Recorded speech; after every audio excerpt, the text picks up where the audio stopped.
পৃথিবীতে যত আবিষ্কার হয়েছে সেটা কারোর চিন্তার ফল। সাধারণ কোনো চিন্তা নয়, বরং বড় চিন্তার কারণে। একজন মানুষ তখনই মহান হয় যখন তার চিন্তা শক্তি বড় হয়। বড় চিন্তাই একজন মানুষকে সাধারণ থেকে বিশেষ করে তোলে। পৃথিবীতে 3 ধরনের মানুষ আছে। প্রথমটি অত্যন্ত সফল ও ধনী, দ্বিতীয়টি মিডিল ক্লাস যারা ধনীও নয় দরিদ্রও নয়, এবং তৃতীয়টি দরিদ্র মানুষ। ভালো করে লক্ষ্য করলে দেখবেন ধনী আরও ধনী হয় আর গরিব আরও গরিব হয়। মিডিল ক্লাসরা বেশিরভাগই মিডিলেই থাকে। একজন ধনী মানুষ কেন বড় হয়? তারা কি শারীরিকভাবে বেশি শক্তিশালী, নাকি তারা অতিরিক্ত কাজ করে? এর উত্তর হলো না। একজন বড় এবং সফল মানুষ তার বড় চিন্তার কারণে বড় হয়ে ওঠে। এবং মজার বিষয় হলো যে সে একজন মিডিল ক্লাস বা গরিব মানুষের চেয়ে কম পরিশ্রম করে, কারণ তার একটা বড় চিন্তাভাবনা আছে। একজন মিডিল ক্লাস মানুষের চিন্তাধারা মিডিল, তার কমন চিন্তার কারণে একজন সাধারণ মানুষ সাধারণই থেকে যায়। আর একজন গরিবের চিন্তাভাবনা যেমন সে তেমন। ছোট চিন্তা জন্ম হয় কিভাবে? ছোট চিন্তা আর মুচকে যাওয়া পা মানুষকে এগোতে দেয় না। ছোট চিন্তার জন্ম হয় ভয় থেকে, ইনসিকিউরিটির ভয় থেকে। ছোট চিন্তার জন্ম হয় বড় চিন্তা করতে না পারা থেকে। ছোট চিন্তার জন্ম হয় কাজ পিছিয়ে দেয়া থেকে। ছোট চিন্তার জন্ম হয় লক্ষ্যহীন জীবনযাপন থেকে। ছোট মনের মানুষ শুধু সময় কাটানোর চিন্তা করে। তাই বড় চিন্তা করা শিখুন। এই পৃথিবীতে যত খোঁজ ও আবিষ্কার হয়েছে তা কারো না কারো বড় চিন্তার কারণে।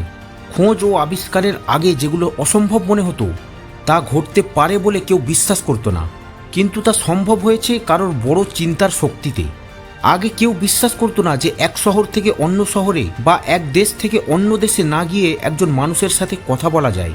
কেউ ভাবতে পারে না এবং ভাবতেও চায় না। মাত্র একজন মানুষ, গ্রাহাম বেল, বড় চিন্তা করেছিলেন এবং টেলিফোন আবিষ্কার করেছিলেন। কোনো জিনিস উপরে ছুঁড়ে দিলে সেটা নিচে নেমে আসে।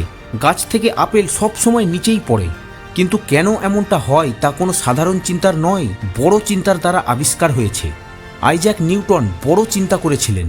তিনি আবিষ্কার করেছিলেন যে গ্র্যাভিটির কারণে জিনিসগুলো নিচে পড়ে। খুঁজে বের করার আগেও জিনিস নিচে পড়তো। কিন্তু যে কোনো বড় আবিষ্কার বড় চিন্তার মাধ্যমেই সম্ভব। বড় চিন্তার জন্ম হয় কিউরিসিটি থেকে। বড় চিন্তার জন্ম হয় বড় লক্ষ্য নির্ধারণ থেকে। বড় চিন্তার জন্ম হয় কিছু করার উদ্যম থেকে। বড় চিন্তার জন্ম হয় সাধারণ থেকে বিশেষ হওয়ার ইচ্ছা থেকে। বড় চিন্তার জন্ম হয় নিজেকে গুরুত্বপূর্ণ মনে করা থেকে। আপনি যদি নিজেকে পরিবর্তন করে সামনের দিকে এগিয়ে যেতে চান, তাহলে সবার আগে আপনার চিন্তাভাবনা পরিবর্তন করুন। আপনাকে আরও বড় ভাবতে হবে, কারণ ছোট চিন্তা করে বড় সাফল্য পাওয়া যায় না। আপনি যদি বড় চিন্তার মানুষকে কোনো ছোট কাজও দেন, তবে সে তার বড় চিন্তার মাধ্যমে সেই কাজটাকে আরও বড় করে তুলবে। এবং অন্যদিকে আপনি যদি ছোট চিন্তার মানুষকে কোনো বড় কাজ দেন, তবে সে তা আগে বাড়াতে পারবে না। আপনি যখন বড় চিন্তা করবেন, তখন আরও বড় সুযোগ আপনার সামনে থাকবে এবং আপনার বড় চিন্তার কারণে আপনি সেই সুযোগগুলো চিনতে পারবেন এবং সেগুলোতে কাজ করে আপনি সফল হবেন।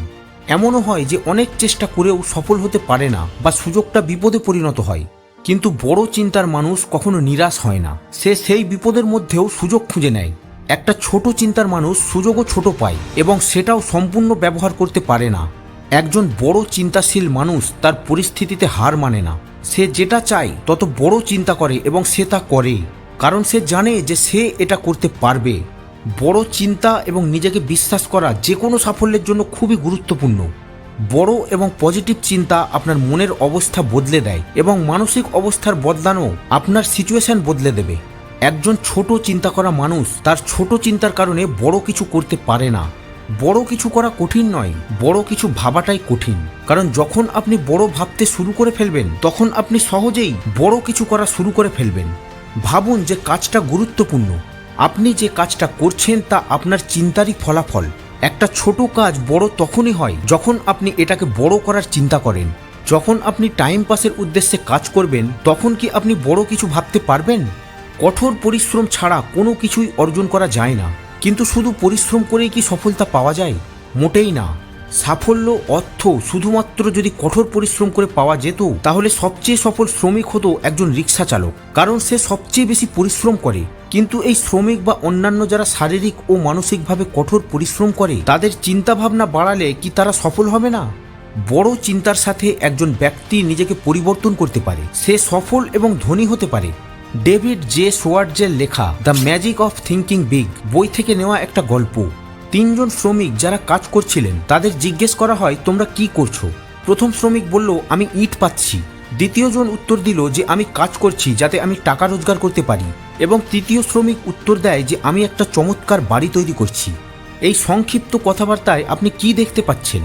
সম্ভবত প্রথম 2 শ্রমিক সারা জীবন ইট পাততে থাকবে এবং একই কাজ চালিয়ে যাবে, কারণ তাদের চিন্তাভাবনা কেবল এটার মধ্যেই সীমাবদ্ধ ছিল। তারা বড় ভাবতে পারছিল না। কিন্তু তৃতীয় কর্মী যে বলেছিল যে সে একটা দুর্দান্ত বাড়ি তৈরি করছে, হয়তো সারা জীবন তাকে ইট পাততে হবে না, হয়তো কোনোদিন সে একজন কন্ট্রাক্টর বা আর্কিটেক্ট হয়ে যেতে পারে। কোনো ব্যক্তি উচ্চশিক্ষা এবং ভালো পরিবেশ থেকেও হোক, কিন্তু তার চিন্তাভাবনা ছোট, তবে সে সফল হতে পারবে না। আর কোনো ব্যক্তি ভালো শিক্ষা এবং ভালো পরিবেশ না পেলেও তার বড় চিন্তাভাবনার কারণে বড় সাফল্য অর্জন করে নেয়। যখন আপনি বিশ্বাস করেন যে কিছু করা যেতে পারে, তখন সত্যিই বিশ্বাস করুন, আপনার মন এটা করার উপায় খুঁজে নেবে। একটা সমাধানে বিশ্বাস করলে সেই সমাধানের পথ পাওয়া যায়। বড় চিন্তাভাবনায় আপনি বড় লক্ষ্য অর্জন করতে পারবেন। বড় চিন্তাভাবনা দিয়ে আপনি সমাজে আপনার স্তরকে বাড়াতে পারবেন। বড় চিন্তা দিয়ে আপনি আপনার ট্যালেন্টকে বাড়িয়ে তুলতে পারবেন। মানুষ বড় ভাবতে ভয় পায়, কিন্তু আপনি যদি ছোট চিন্তা করেন তবে আপনি কেবলমাত্র ছোট জিনিসগুলোই অর্জন করতে পারবেন। যখন ভাবতেই হবে তখন বড় ভাবুন না। এইভাবে বড় চিন্তা করে আপনি একটা সুখী এবং সফল জীবনযাপন করতে পারেন। বড় চিন্তা করুন এবং বড় সাফল্য অর্জন করুন। আজ এখানেই শেষ করলাম। ভালো লাগলে একটি লাইক অবশ্যই করবেন, আর আপনাদের গুরুত্বপূর্ণ মতামত কমেন্টে আমাদের জানাতে ভুলবেন না। সুস্থ থাকবেন এবং ভালো থাকবেন। দেখা হচ্ছে আবার নেক্সট ভিডিওয়।